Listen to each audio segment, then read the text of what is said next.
Boa tarde a todos. Hoje eu queria falar a respeito de um provérbio que existe, que diz assim: a voz do povo é a voz de Deus. Também tem outro provérbio que diz assim: tudo o que o povo fala, ou é, ou foi, ou está para ser. Nós vemos que nos dias assim, do povo judeu, lá em Jerusalém, existia um homem que 7 anos antes, assim, da destruição de Jerusalém, ele apareceu e ele pregava de dia e de noite. Era como se fosse assim, um mendigo. De dia e de noite ele dizia assim, a pregação dele era só essa: Jerusalém vai ser destruída. Jerusalém vai ser dizimada. No começo o povo não deram muita importância.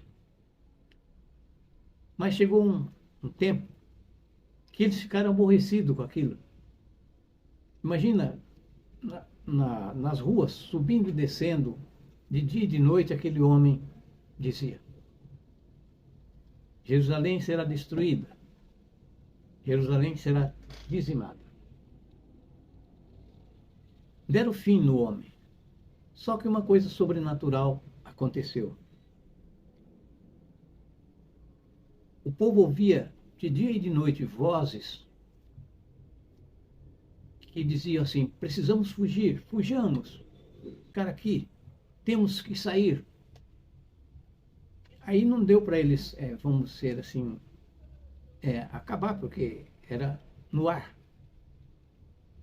Mas quando chegou no tempo certo, num dia em que não esperavam,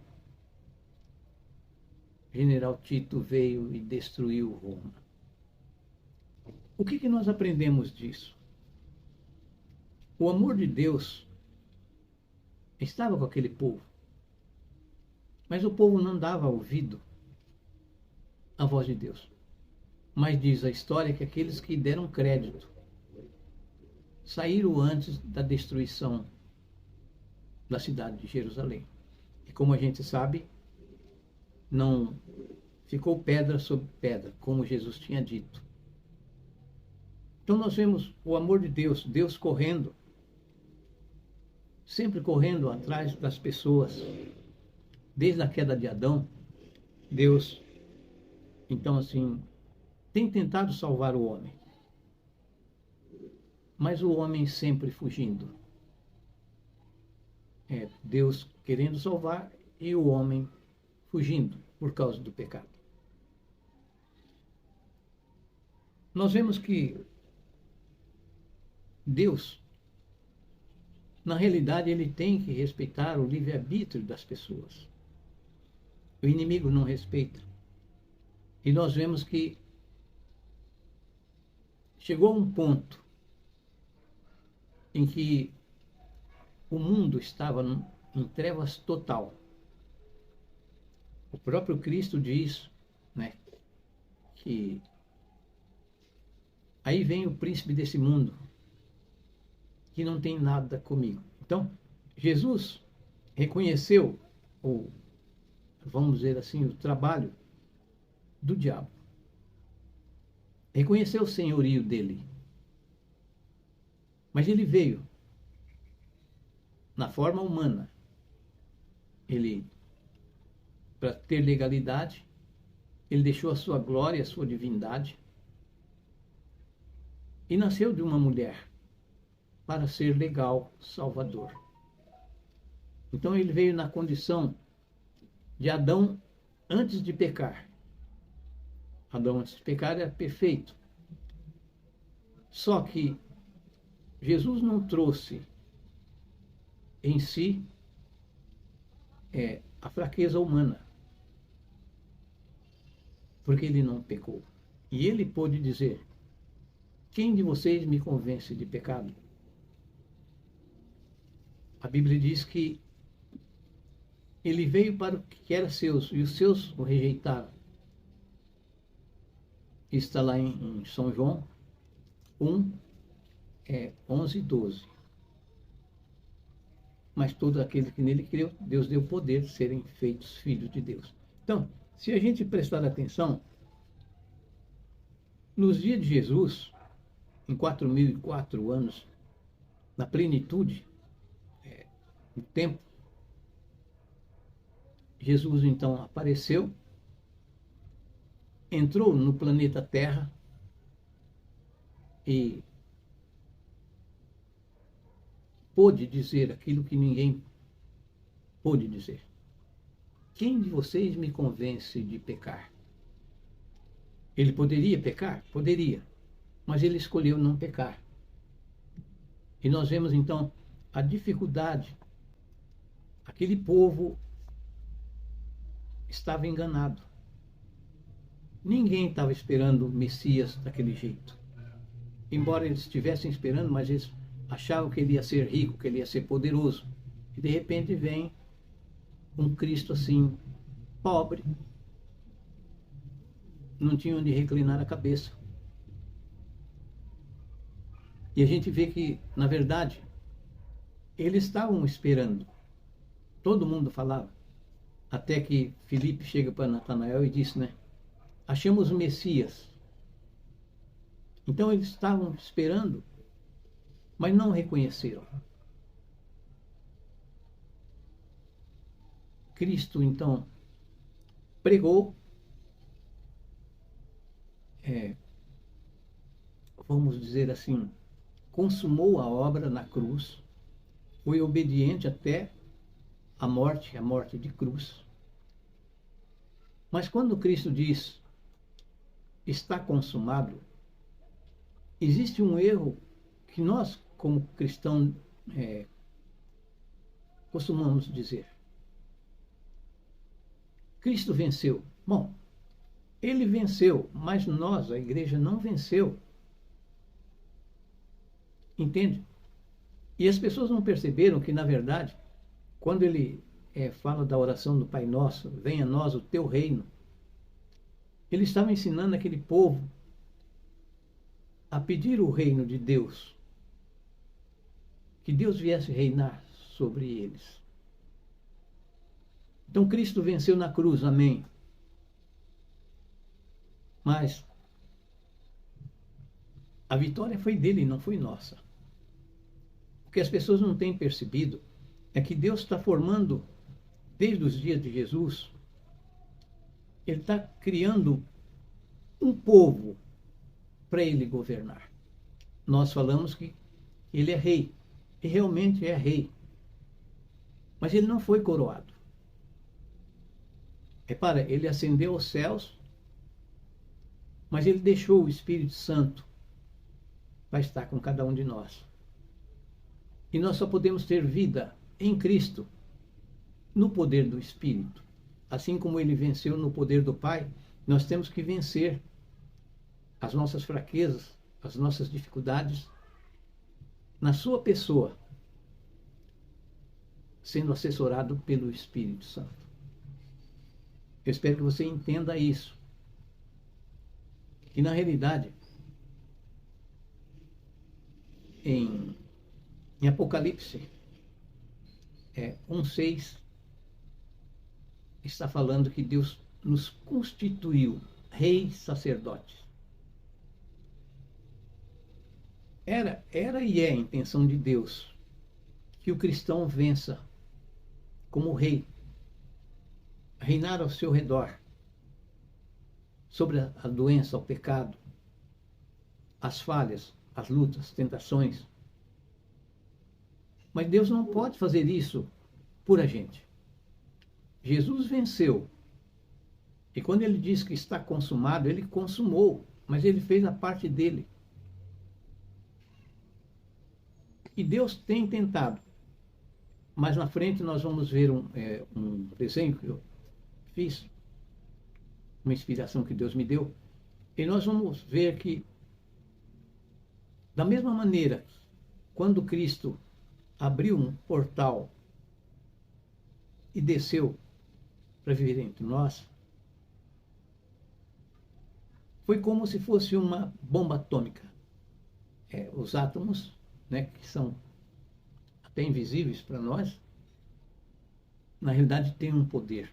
Então, Cristo, como uma bomba, ele entrou em canais que depois nós vamos ver, e ele propagou o seu reino. É por isso que ele diz que ele é a videira verdadeira, o Pai é o lavrador, e nós temos que estar ligados com ele.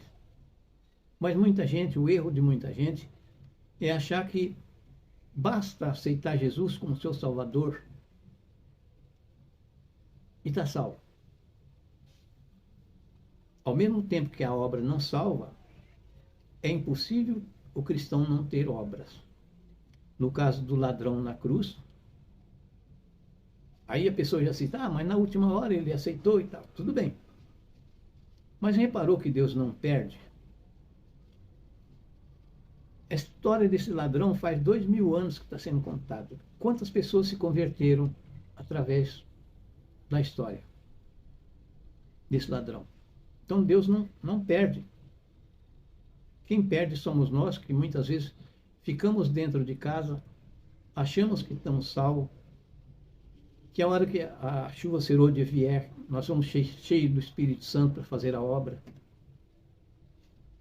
E isso que vai levar muita gente à perdição. Na realidade, Cristo começou o seu reino.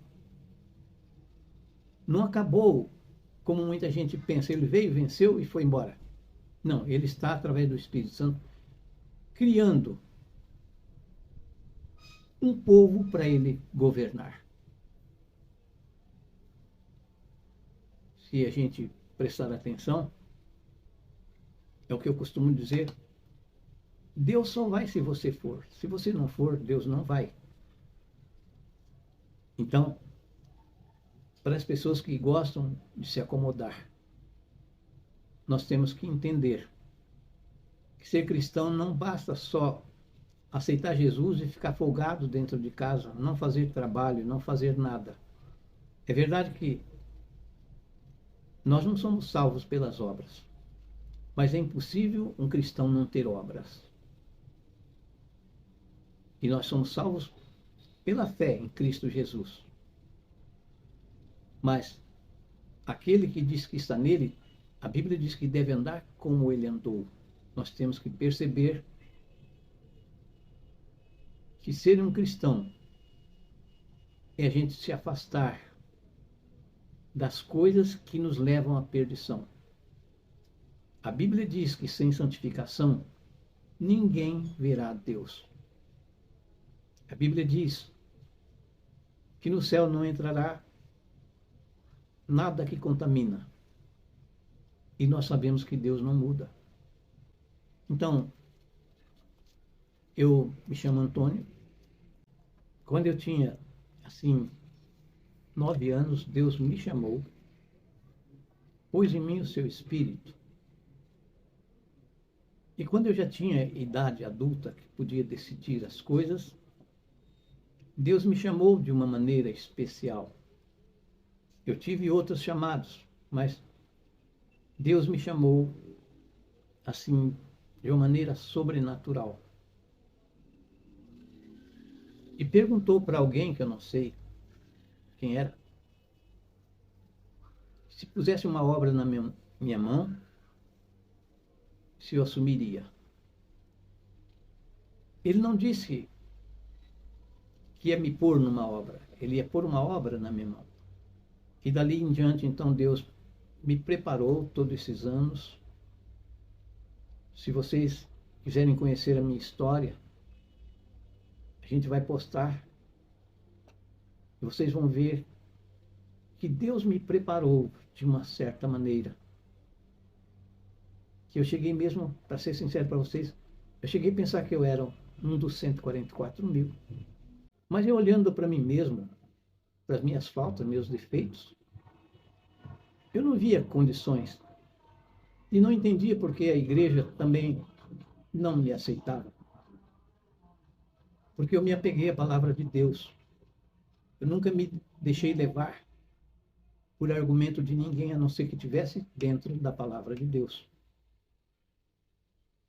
Mas, nesses 71 anos, com 9 são 80, então Deus me deu ferramentas, me mostrou,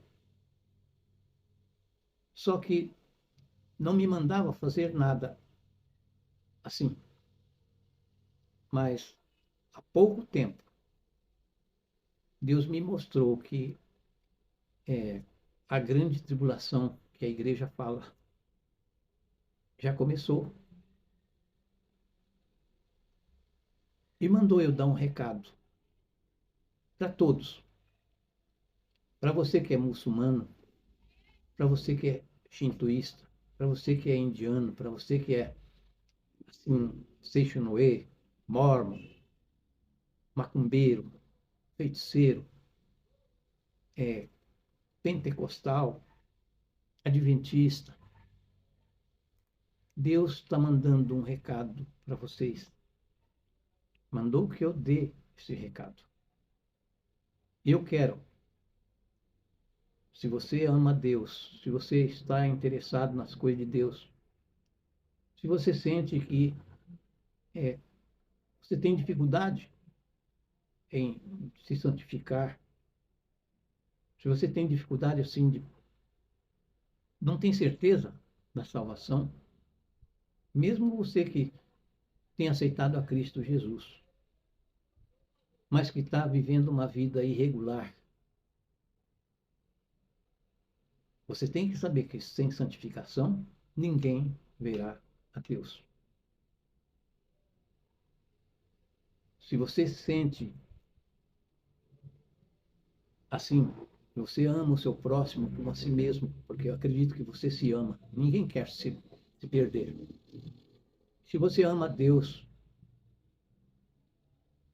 acima de todas as coisas, eu te convido a se inscrever, ouvir a minha história e ouvir o recado do Senhor para você tomar uma decisão. Uma coisa é certa: Deus nunca falhou. Deus não muda. E não vai mudar se 8 bilhões de pessoas não aceitar as suas regras. Deus não vai hesitar. E nós sabemos que o número dos perdidos vai ser como a areia do mar. Então, o meu conselho para você não é para você que é sabido, que é teólogo, que é pastor famoso, que é... Não. A maneira de Deus trabalhar é diferente.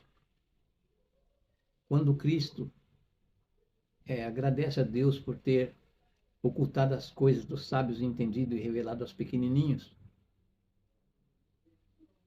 agora se encaixa. Nós estamos vendo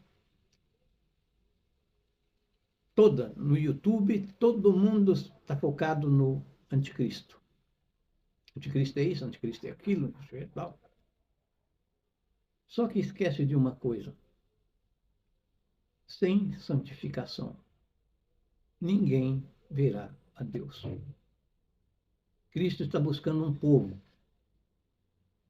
para ser lavado e remido no seu sangue. Um povo que reconhece que, apesar de ser pecador, mas que existe uma saída. Quando nós vemos, assim, na palavra de Deus, ali em Deuteronômio 28, do verso 15 ao 68, o Senhor está falando das maldições por causa da desobediência. Ali ele não está falando com o ímpio, porque o ímpio já está na mão do diabo. Ele está falando para a igreja. Então eu não sei a sua condição, se você não é daqueles que vai na igreja de dia e de noite vai para a balada. Da balada vai para o motel. Não sei a sua condição. Mas da mesma maneira que aquele homem fez uma festa e mandou convidar os amigos. E os amigos não quiseram ir, cada um estava ocupado. E ele então manda, assim, os servos dele ir buscar as prostitutas, os ladrões, os assassinos, os malandros, os infiéis. Só que tinha uma restrição. Só podia entrar quem tivesse a veste. Então a gente vê que aquele homem ele não estava interessado no que a pessoa era. A senha para ele entrar seria estar com as vestes que era fornecido na entrada. A mesma coisa agora. Não importa a sua condição.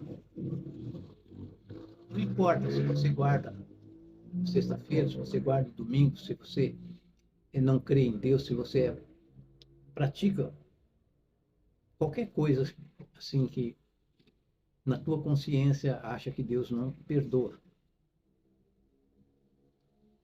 Se você quiser mudar e tiver amor ao seu semelhante, se inscreva, ouça a minha história e o que nós vamos pôr. Porque Deus me chamou para isto. A gente sabe que todos vocês, Deus criou com um objetivo. Deus não criou, como se costuma dizer, como Deus criou batata. Todos nós, Deus tem um propósito. Só que Ele não pode forçar. E Ele está dando esse, vamos dizer assim, essa última mensagem de misericórdia.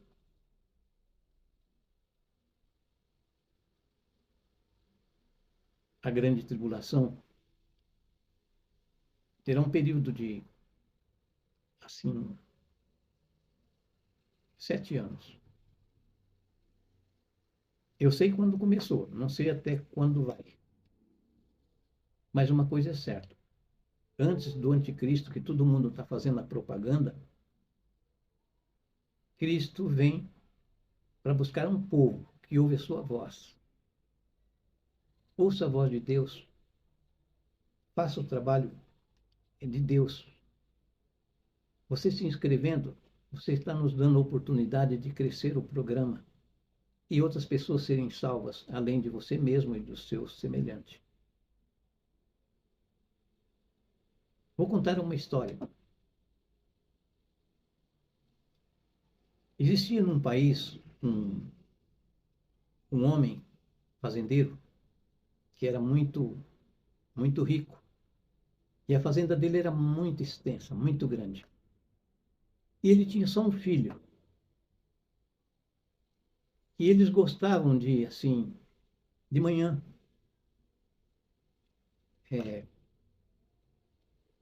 saía para visitar a fazenda. Ele saía de manhã, de madrugada, e só chegava à noitinha, porque era muito distante. E eles amavam os animais, amavam as coisas, gostavam da fazenda. Quando foi um dia, na parte extrema da fazenda, a divisa, eles notaram que tinha um formigueiro. Mas eles notaram que tinha muitas formigas mortas. E eles notaram que as formigas vivas tiravam as mortas para fora. E diz que eram muitas formigas. E as formigas, ele se compadeceu, o filho se compadeceu. E ele queria salvar, mas como é que ele ia falar com a formiga se a formiga não entendesse? Não entendia. Então ele pediu para o pai dele: pai, vamos voltar. E o senhor estuda um meio para me tornar uma formiga.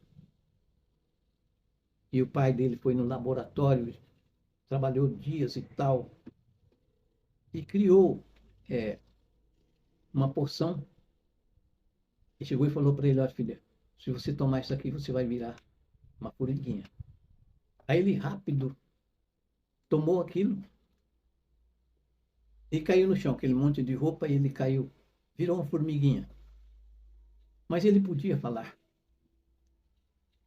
E ele falou: pai, vamos depressa, vamos salvar nossos amigos.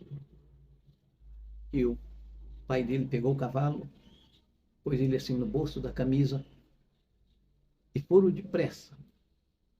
Chegou lá, ele despediu do pai e entrou dentro do formigueiro. Então, ele podia falar a língua das formigas. E ele, então, percebeu o que era que as formigas, por que elas estavam morrendo. Tinha uma raiz que era veneno. Quando elas mordiam aquela raiz, elas morriam. E as outras catavam ela e levavam para fora. Então, ele começou a falar. Mas ninguém dava ouvido para ele, empurrava ele para cá, empurrava para lá, e ele, né? Ele subiu num barranco para poder falar melhor. Mas algumas formigas atrevidas puxaram ele para baixo, bateram muito, machucaram ele. Mas de tanto que ele falou, ele conseguiu mudar a ideia das formigas. Então, ele, quando ele viu que conseguiu, ele subiu, saiu fora do formigueiro. E o pai dele todo dia vinha ver, porque estava sentindo falta dele. Todo dia vinha ver ele. E quando foi um dia, o pai estava na boca assim, do formigueiro, e ele saiu e falou: pai, missão cumprida. Resolvi o problema que matava os meus amigos. Aí o pai dele falou: ótimo, filho, então vamos para casa. Foram. E diz que no caminho ele ia conversando, se regozijando assim, porque tinha conseguido a salvação do formigueiro.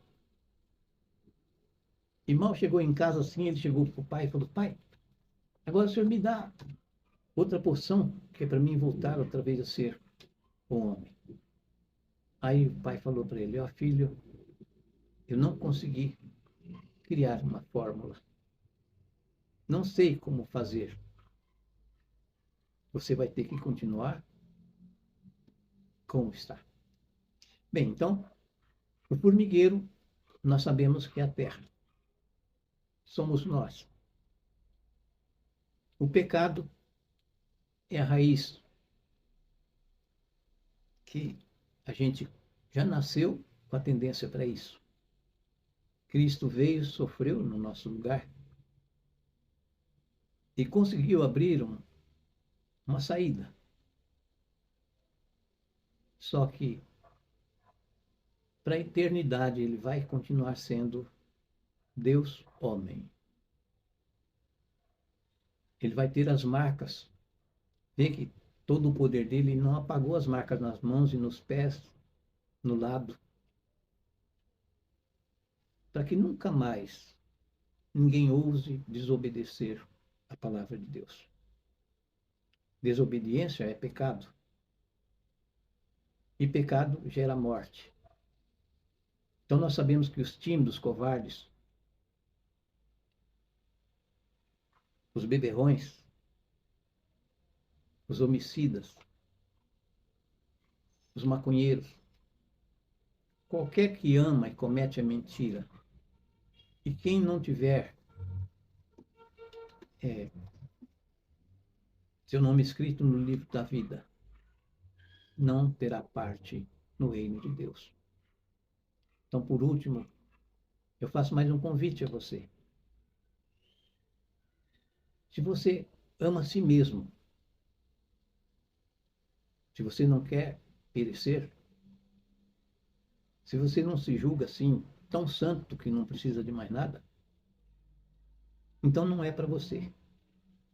Mas se você acha que você é um pecador e quer ser salvo, saiba que Jesus Cristo é o único caminho, é a única verdade é o único que tem vida e que ninguém vai ao Pai a não ser por Ele. Então você que não professa cristianismo, saiba que veio um Salvador, viveu entre nós, pagou o preço, e Deus o exaltou soberanamente e lhe deu um nome, que é sobre todo nome. E ninguém vai ao Pai a não ser por Ele. Não deixe o orgulho acabar com a sua fé. Não deixe o orgulho acabar com a sua vida. Não tenha vergonha de voltar atrás e admitir seus erros.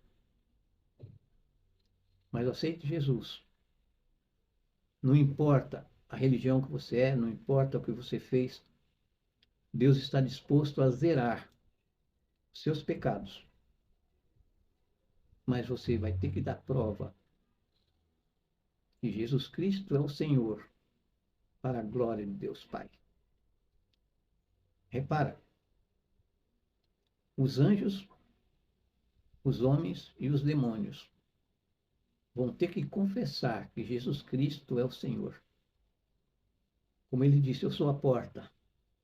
Quem entrar por mim achará pastagem. Está nas tuas mãos. Então, vou fazer uma oração. Senhor Deus Todo-Poderoso, santificado e exaltado seja o teu santo, bendito nome. Nós sabemos que nós somos guardador do nosso irmão. Na realidade, aquilo que Caim falou para o Senhor, sou eu guardador do meu irmão? Nós somos guardador do nosso irmão.